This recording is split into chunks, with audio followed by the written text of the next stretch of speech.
Thanks, Professor Shah, for the invitation, and happy to see some of the students here, especially the girls, because this story is about science, geoscience, that not existed in the Middle East, and the heroes are young female students. Means. Okay, how to innovation. First of all of us know that Egypt is famous for pharaohs, like temple, Sphinx, pyramids, and some of you would come to Egypt just to kiss the Sphinx. But also, Egypt is famous for prehistoric animals that lived long time ago before our time, like dinosaur. Dinosaur is the Latin word composed of two parts, dino and saur.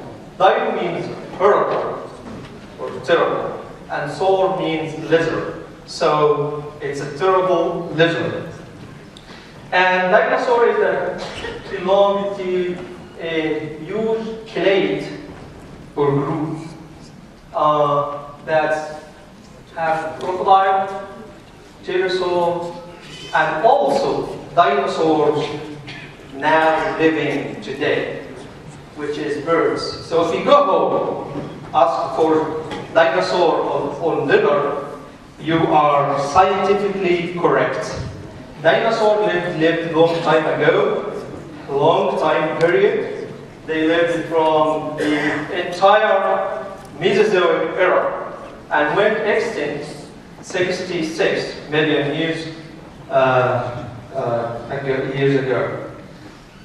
And it's, as you see, it's grown the land, all the land, and become the most dominant animal in the Mesozoic era. And if you look at this map, the red dots represent the sites that people find dinosaur from. They find it from all over the place, even from Antarctica in the very south. That's because, as you have been explaining to us about the plate tectonic, this is because this plate tectonic that spread all the continent, as you see, and dinosaurs become everywhere. Egyptian dinosaurs are special. The Stromer is a German scientist, came to Egypt to find mammals, and he actually the first one to discover dinosaurs, Egyptian dinosaurs. So he came with his 4x4 wheel car, as you see, and drove it to the Upper Cretaceous area, which is called Bahariya Oasis in north of Egypt. It's a Cenomanian in age, and actually it's equivalent to Kimkim in Morocco. And he found 4 dinosaurs: Spinosaurus, Karakoragonsaurus, Bahariasaurus, and Egyptosaurus. And this is the reconstruction of the dinosaur, and this is the Spinosaurus. Spinosaurus is the most ferocious and the biggest dinosaur ever lived. And he also found in Morocco. And as you can see, I'm lying down here to represent the scale. That is the skull, 2 meters long, of actually the Spinosaurus. It's the biggest guy. And Stromer took all of this dinosaur. I went to Munich in Germany and housed these Egyptian dinosaur in that museum. And as you know, this pump by the UK Air Force in 1944. And the Egyptian dinosaurs become lost. Nobody knows where are they. Just in the text box. That's all. And the teacher, of course. So people are interested people who are actually looking for dinosaurs are interested to look for the lost dinosaur of Egypt. And they came again, an American guy, it's called Josh Smith, and himself came and discovered, he actually came to find the Spinosaurus, but he didn't find it. He actually found a new guy, which is called Pharaohs and Dinosaurs. It's really huge dinosaurs. This part of his arm is that long. So actually, his head is going to hit that seal. It's called Pharaohs and Dinosaurs. And actually now we can call like 5 dinosaurs were discovered from Egypt, but none of the Egyptian work in vertebrate paleontology at all at that time. Since I graduated, I got my PhD from University of Oxford, and came back to start a school. Why start the school? Because I need to continue working in that if I gone. So I started to encourage students to come to my lab to work with me, and these 2 young ladies came to and knocked the door, saying, "Hi, professor, we like to work with you." I said, "Well, are you sure?" They said, "Of course, I'm sure." I said, like my side, myself, I told, this is not gonna work out, because I need somebody who can. They need strong male to come and dig up dinosaur bones. But I said, okay, let's encourage him to come to the lab and they will give up anyway. And I started with one task. I told them, here is money, go and buy a trash can for the lab. Anybody who works in geology knows that this is what means of transfer, right? But guess what? They both this. This is the trash can they gave to me. So I said, oh, this is a good sign. But anyway, they actually really, really good. I took them several times to the desert, and they proved me wrong that it wasn't about the gender. It's about passion. This is what it's actually about. So I took them to the land of dinosaurs. I'm not going to talk about the fight between these birds and their parents in their house. Because they, in the Middle East culture, people go in the middle of nowhere and sit at tent and look for dinosaurs. It wasn't an easy task for them. But I'm actually scientifically interested in looking for the prehistoric animals from Africa. So, especially dinosaurs. So this is the late Cretaceous, Cretaceous early and late. And these red lines represent the dinosaurs from all over the continent, from Morocco, Algeria, South Africa, but all of them stopped here. There's a huge gap, 30 million years, of no dinosaurs from Africa. So then we started to look for the literature that talked about dinosaurs from that era, or sorry, from that age. And of course we start to look at the maps that represented the rocks. And I took them in the first ever trip ever to them, to go to the desert. And we're gonna look for dinosaurs.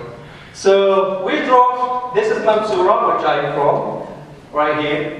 So, and we drove from here, from Mansoura, all the way that way, and cross the eastern desert, and also go to the western desert, and almost to Sudan. With this car. This is our car. And if you have a good eye, you can see one of my students right here. So we have all the mattresses, the tents, our luggage, and we went to look for dinosaurs, and we found one. Actually, we found one, and we were really, really excited about this finding. But something very bad happened. We spent like a week digging out these bones, and somebody came very early in the morning and actually lifted up all the bones and threw it away and started to dig underneath it. He thought that we were looking for gold or antiquities. That was really, really sad time for us. You can see all this. This is the bone that's already destroyed. So we had to close up the quarry and go back home. But we didn't give up. We came back after like 7 months or so to continue looking for the dinosaur from that gap. And actually, we went to, of course, this is our breakfast. As you see, this is my chai and all of this. And this is the exposure over there. And I told them, like, already walked in different direction. We need to cover as much as we could from this area. And this really long, short lady, like, picked up something and gave it to me, saying, "Hey, professor, this is look like a bone." I said, "Yes, it's a bone. We know there is bones here, but I didn't pay attention." And you see, by the way, this is actually what happened. This picture actually, we took it in the scene. Usually we hire somebody from, like, not hire, ask somebody from us to take picture every single step what we do. This is Sarah, from Asyut University. This is Iman, and this is me. And I kept walking, and Sarah stayed. And she called the Iman to come. And the bones are everywhere. You can see it. And they called me over the cell phone, "Hey, professor, you have to come now. The bones are everywhere." I really rushed to the site to see every single, like, all that bones. This is really huge for science. And I told Sarah, I saw it first. And I knew it. And that was a test for you. And she screamed at me, saying, "No! Your brains are all over the bone." Like, of course, I couldn't, like, if I see it, I wouldn't step on it. But I was really pleasure to find that. But there was one dangerous thing. It is. This is like a quarry machine right next to us, and they found us started together at one point, and they sent us some special thing. They sent us this. It's a bulldozer. He saw us on the ground, crushing bones, and he just, like, focused on that spot. And we saw him coming from far, and I told the students, let's go away from that site. And actually, if you this red arrow, actually the dinosaur site. He missed it really close. You see, this is the bone layer, or the dinosaur layer.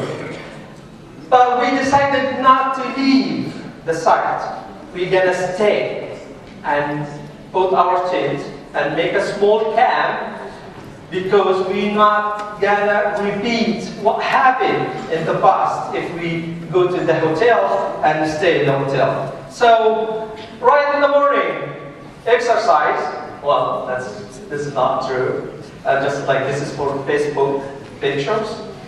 And actually what true is, we started very early in the morning, 6 a.m.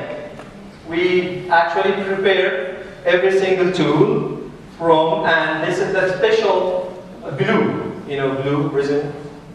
There's something to put it. It's actually, some.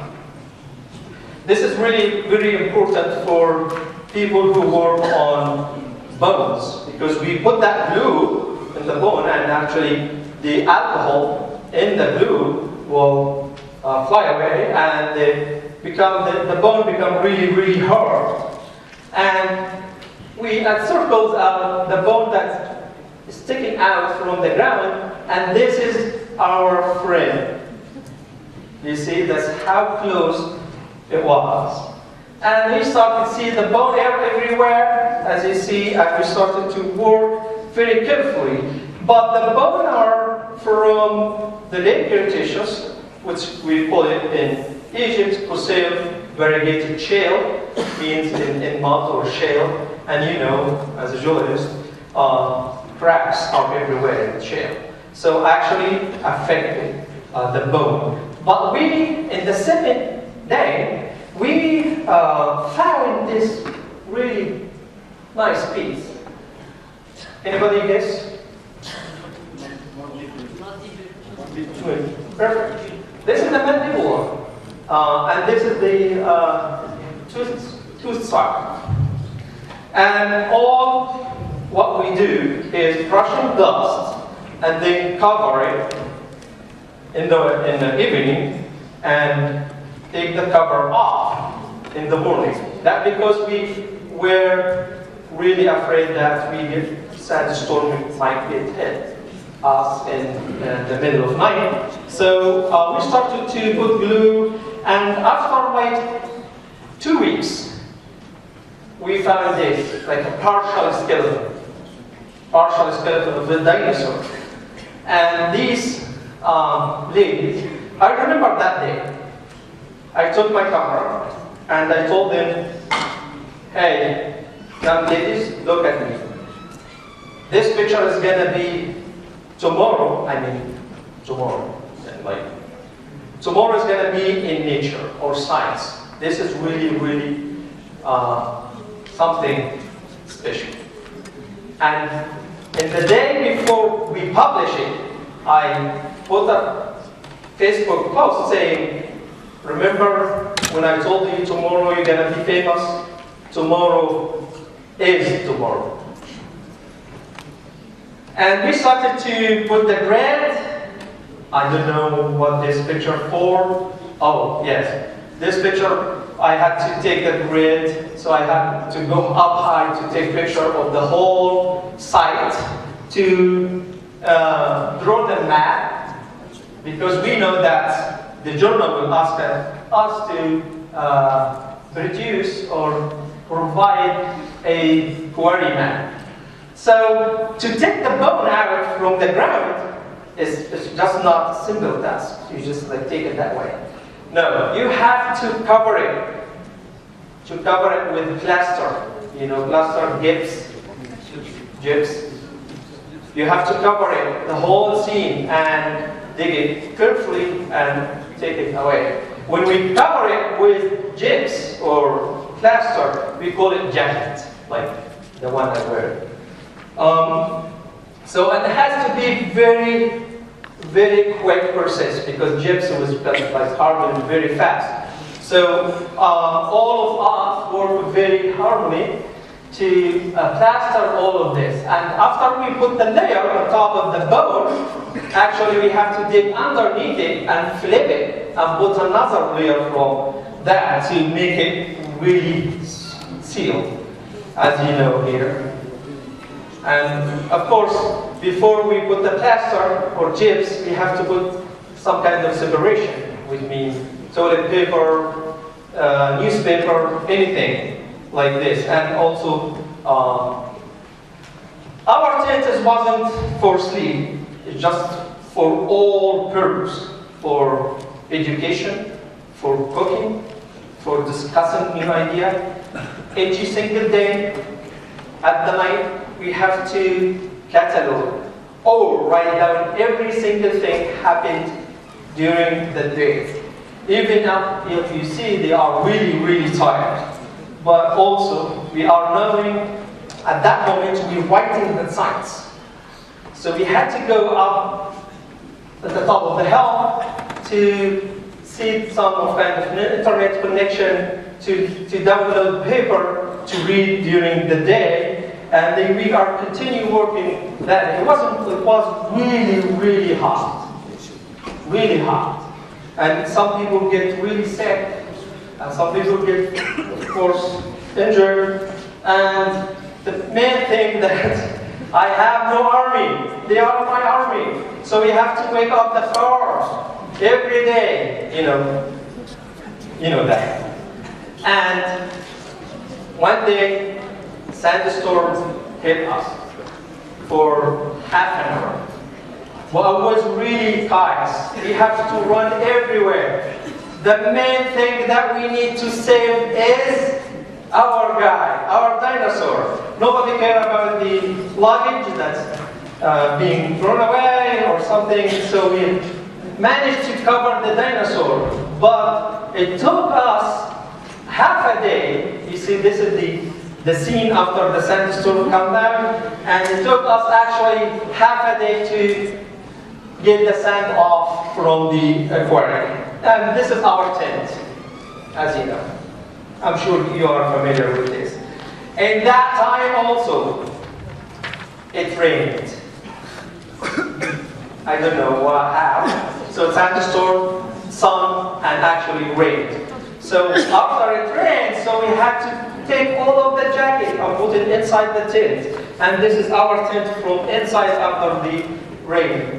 And remember, you guys remember the guy who came very early in the morning and dig up our stuff and destroy the first dinosaur? This is the same guys. This is antiquity smugglers. I remember when we started to, in the middle of the day, they came from different directions and came to us. They didn't say even hello. They said, what you found? Right away. I was really shaking. I have girls, they coming from the middle of nowhere, and these guys came to ask what we found. I told them, we actually didn't find anything. It's just some kind of rocks and stuff like that. And I was actually prepared. I had like a file full of the picture that was describing every single step, and all of them really convinced. Look at this guy, really convinced. And actually, I was so happy that they left us so I can fly. Really, I was really happy for that. So, and actually, of course, we eat inside the tent, and the problem was the water. And of course, we actually clean our dishes with sand first, and then clean it with the water. And after 21 days, we able to collect all of this. 20 jackets. And these ladies are the hero of the story. So please cheer them up.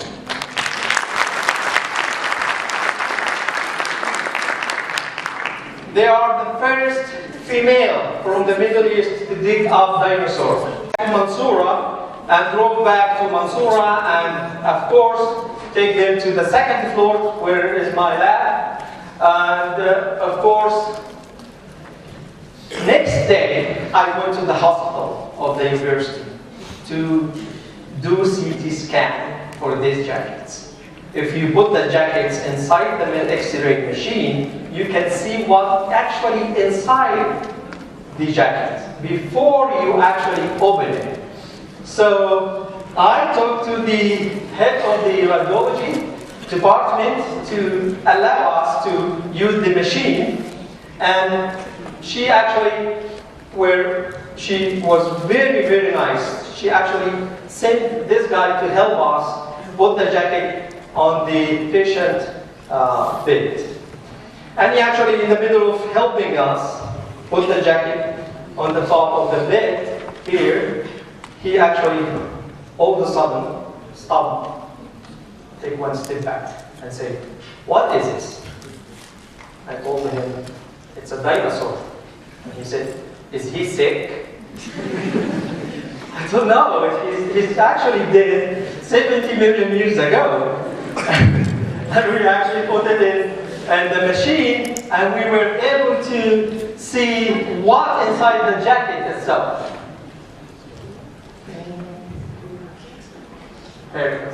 This is actually one of the cervical birds. One of the birds. فقرة من الرقبة. فقرة من الرقبة. Before we actually open it. Before we open the jacket. And we figured out after CT scanning, we found partial skeleton. We have mandible, the fact, 3 cervical vertebrae, فقرات عنقية, the whole arm, and ribs, and 2 of the thoracic vertebrae, فقرات صدرية, and 1 of the tail vertebrae, and some of the leg bones. That was really enough for us to, this is actually the real bone, as you see. This is the actual bone that we digged up. We compared all the bones with all the dinosaurs from all over the place.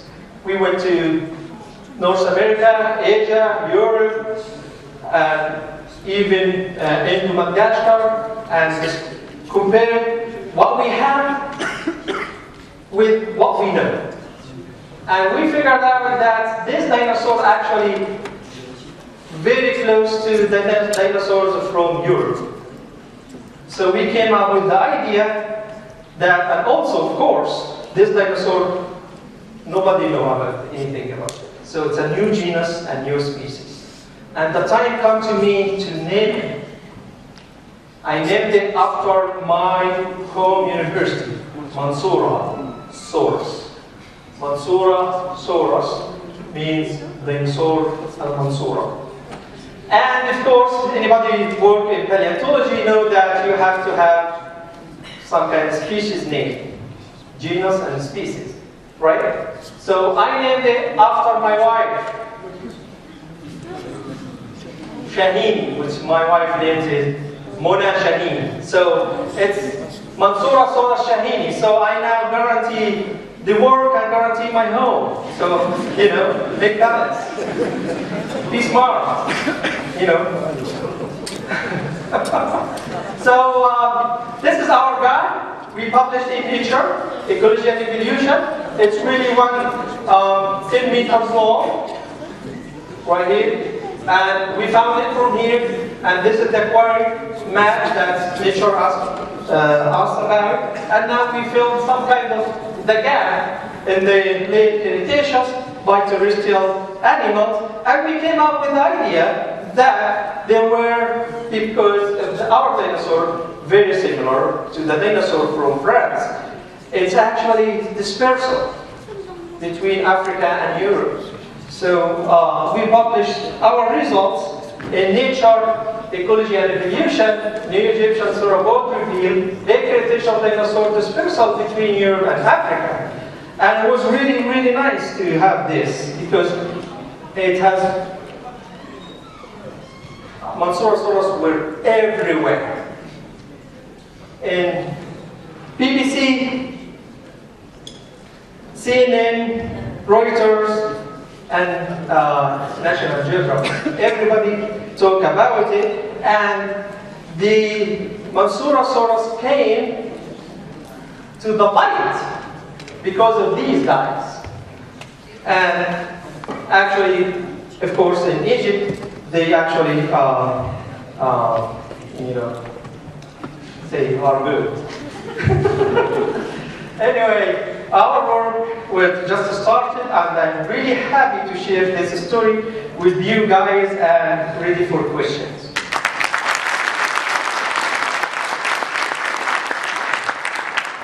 Thank you, Dr. Sallam. This is very simple.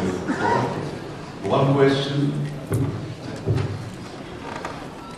I would like to ask you, what is the data, scientific data you use to classify these dinosaurs and the methodology you use?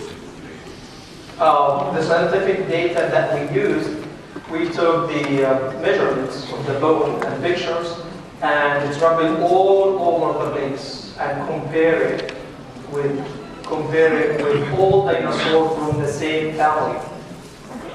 And actually figured out that this dinosaur had a diagnostic features that never exist in any kind of dinosaurs, no dinosaurs. So we are actually used what kind of like phylogeny. Yeah, I didn't like to use like sophisticated terminology. Phylogeny means you have like for example, if you put the characters,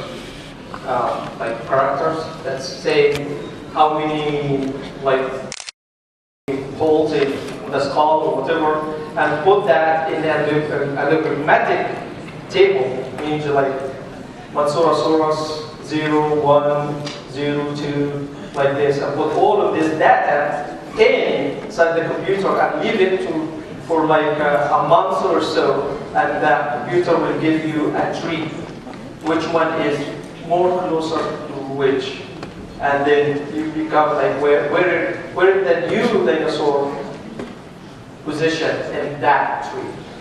So it's based only on morphology? Of course. That's all? Yeah. Yeah. No geochemistry, no data, no... We don't need geochemistry because we know the age. I don't need any kind of like yes. Yeah. In vertebrate paleontology, this is why it's some kind of not familiar with people. If you give me one bone, I can tell you which animal and which part and which era. If you give one tooth, give me like half of a tooth from mammoth, I can tell you what kind of animal it is. So this is kind of like our morphological, anatomical features.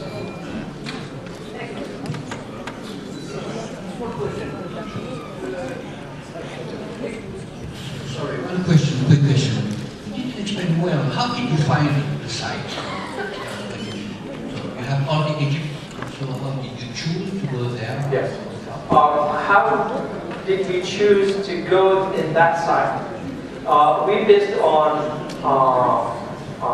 geological maps. So we know that in southern Egypt, there's a late Cretaceous deposits that's actually continental. So which means dinosaurs live on land, not on the sea. So this is why we go there and look for bones. Why we didn't use any kind of geophysics data to stone are not bones, they are stone. It's already full mineralized. So if we hit it with any wave, the wave will go through the bone with the same speed as it goes in the rock, so you cannot see it.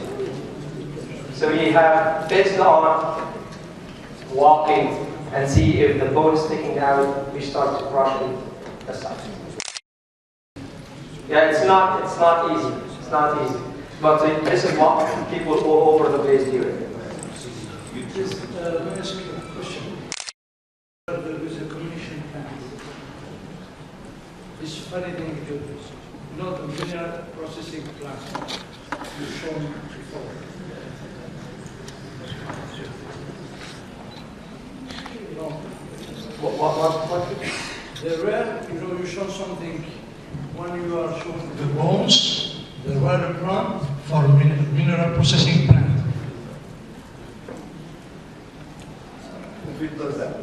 Huh? The crusher, where you show the crusher, just nearby where you found the bones. Oh, I see. The site. Yes, the site, yes. We call it the plant. Oh, sorry. Okay. I don't sleep. This one? No. Before? Before. The funny thing you say you are talking about.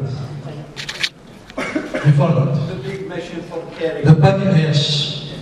The query. The query. Yes. There you go. Now I can understand. Okay.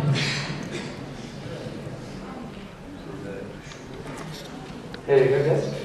No. Oh, I see. The big bulldozer. Yes. There you go. Before that. This one and This one? Before.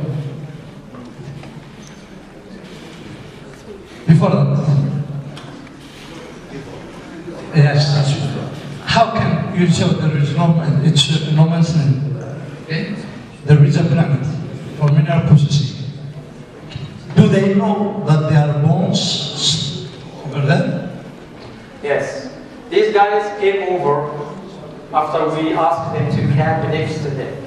And we had to explain to them because they actually working on like kind of limestone. Yes. And we had to explain to them the actually fossils and what fossils means and actually not involve any money and all of that. And they accepted. They were really, really nice and hospitable.